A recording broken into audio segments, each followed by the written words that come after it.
Welcome back to this series on architectural simplification.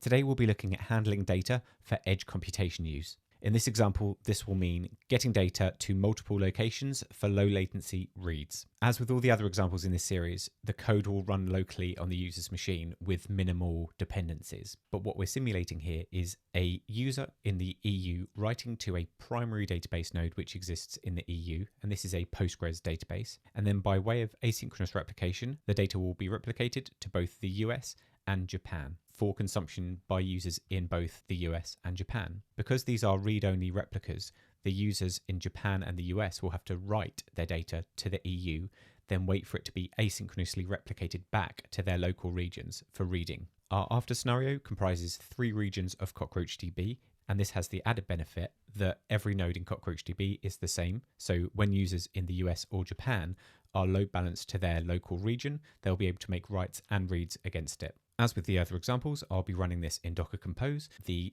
Postgres primary database sets up a couple of parameters to enable replication to the US and Japan with a write-ahead log level of replica. The US and Japan replicas use PG-based backup to get backups via a replication slot on the primary to achieve replication. I run an initialization script. I create a user called replicator with the password replicator password and create 2 replication slots, one for the US and one for Japan. The after scenario involves simply 3 nodes in CockroachDB, one with a locality of EU Central, one with a locality of US East 1, and one with a locality of AP Northeast 1, simulating the localities of our 3 users in this example. First, I'll spin up the infrastructure for our before example. I'll connect to the primary node, create a table. I'll just call this one internationalization, into which I'll have an ID, a word to be translated, a language to translate that into, and a translation. And then I'll insert data into the table. I'll insert a Madagascar hissing cockroach, giant burrowing cockroach, and death's head cockroach, in keeping with the cockroachiness. I then have the translations. I use air quotes because I Google translated these, apologies if they're incorrect, to German, Spanish, and Japanese. I can then check that the data has been replicated to the US and to Japan.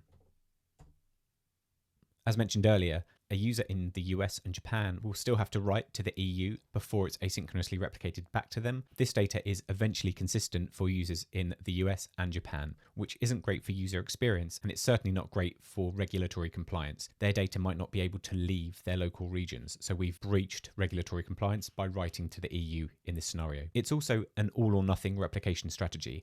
I'm replicating at a byte level everything that I see written to the EU. That might involve the replication of data out of the EU, which shouldn't be replicated outside of the EU. That would require different kinds of partitioning in Postgres, all adding to the complexity of the setup. Let's simplify things now. I'll tear down the infrastructure. I'll spin up CockroachDB this time. I'll initialize and connect to the cluster.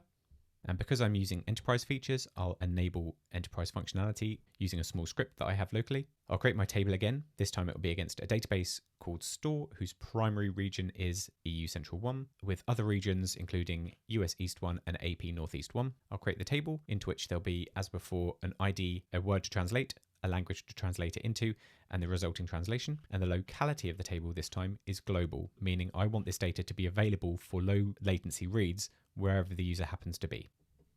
I'll insert data as I did before, and I'll check that users in the US and Japan have access to the data. So with a latency of 18 milliseconds, a user in the US has access to the data. And with a latency of 4 milliseconds, a Japanese user has access to the same data because it's available in each of their local regions. We've replaced all of the replication complexity in Postgres with 2 words: locality global.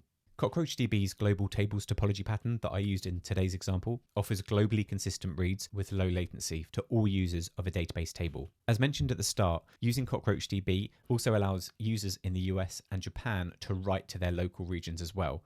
So depending on the table topology pattern that you use, you can achieve low read and write latencies for all users of the database. In short, it provides a great user experience to all users of the database, and it allows you to remain compliant with data privacy regulations in whichever markets you serve.